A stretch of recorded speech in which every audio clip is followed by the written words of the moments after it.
Good morning, students. So, welcome back to our first officially online class. So, today is already the third day of restrictions of movement. So, how are you all? Are you still in the home and duduk diam-diam dalam rumah? If not, I think you should stay in the house. Okay, so good morning, everyone. Today we are going to learn something about alkylations. So, alkylations actually is talking about few things that we need to really understand. The first thing, probably we can try to ask ourselves, what is this? And then secondly, why we need this? And lastly, is how can we conduct these alkylations? So when we talk about alkylations, is probably we can try to think is that we are trying to add something into another molecules, which in the end actually we are producing a large molecular weight hydrocarbon. By how? By additions of a low molecular weight olefins with a tertiary hydrocarbon. So here we have a few keywords that I have to mention. The first one is about producing a large molecular weight hydrocarbon. By what? By using a low molecular weight olefins and together with isoparaffins.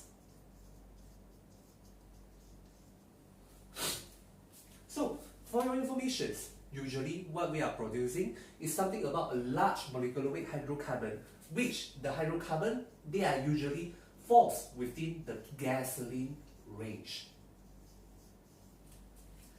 At the meantime, the low molecular weight olefins, usually we have varieties of the olefins that we can use in these alkylations. So probably most of the times we are using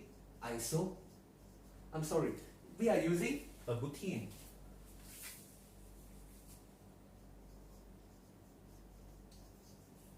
So a butene is probably has a molecular structure of C double bond O C. And last but not least, we are using isoparaffins as well. So isoparaffins, probably we can consider this isobutane. So probably now we may realize that the olefins that we can use is something like butene, but sometimes we are using some other types of olefin. Let's say a propene, or even a pentene.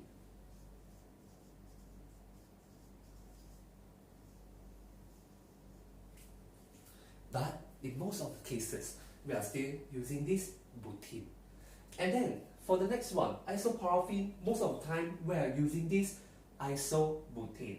Here we may realize that isobutane actually is contributed by 3 hydrocarbon, should be 4 carbon numbers in the compound itself.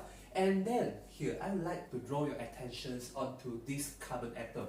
Here we can realize that this carbon atom actually is a tertiary carbon.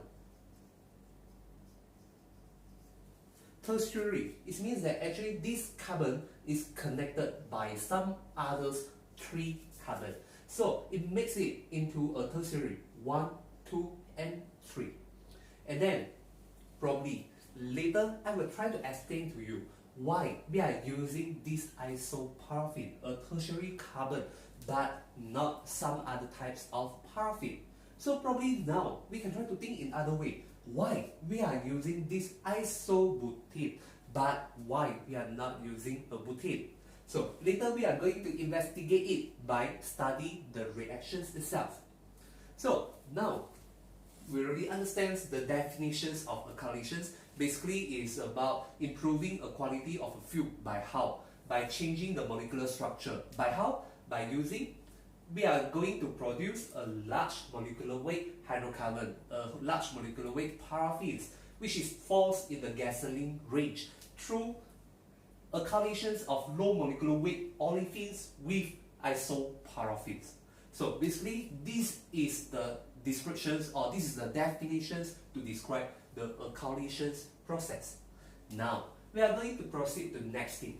Why we need to have these alkylations? So for your information, previously in our class we always talk about a comparison in between the paraffins and also isomers of paraffins. In the end, we realize that actually the isomers itself will always have a higher octane number if compared to the paraffins, which has comparable carbon number. So in this case, actually alkylation is a process in which we are trying to improve the octane number of the fuel. So do you still remember what is the definitions of octane number? So the purpose, we want to improve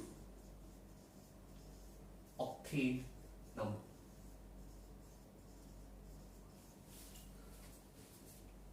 Okay, so why do we need to improve this? Because the octane number is describing about the anti-knocking properties of the fuel. So if let's say we have a fuel which has low octane number, it means that actually during the compressions of the fuel within the cylinder, there's already a premature explosion that occurs within the cylinder. But if let's say we have a fuel that has high octane number, let's say iso-octane. So usually this type of fuels, they are burning properties, they are very good. So that's why we need to improve the fuel properties through improving the octane number. So before we proceed to how can we conduct, usually we can try to think in a few ways. Let's say, how can we conduct it? Or probably we can try to think about a few major issues. Let's say, operating conditions.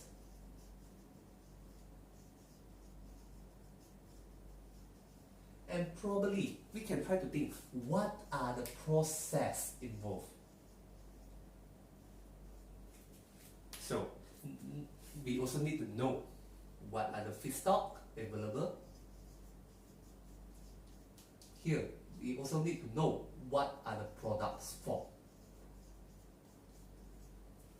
So in coming video, I'm going to disclose to you the basic things about the operating conditions together with how can we conduct these alkylations. Stay tuned for the next video.